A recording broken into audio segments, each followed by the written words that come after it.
ଏବେ 4 ଜଣ ମିଳିଲେ। ସେଦିନ 5 ଜଣ ଯାକ ମିଶି ମୋ ନାତୁଣୀ ଭୁଲେଇକି ମାରିଥିଲେ।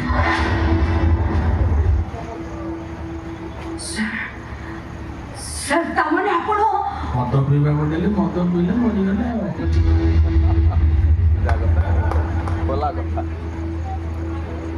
ମଦରେ ଆପଣ କ'ଣ ମିଶେଇଥିଲେ ସାର୍? Hydrochloric acid.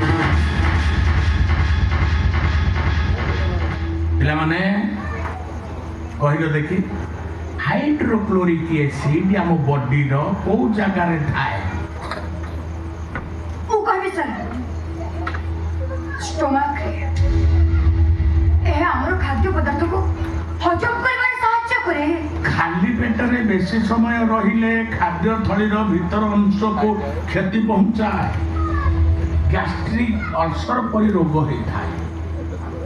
ଆଚ୍ଛା, ସେଇ ଏସିଡକୁ ଅଧିକ ପରିମାଣରେ ପିଇଦେଲେ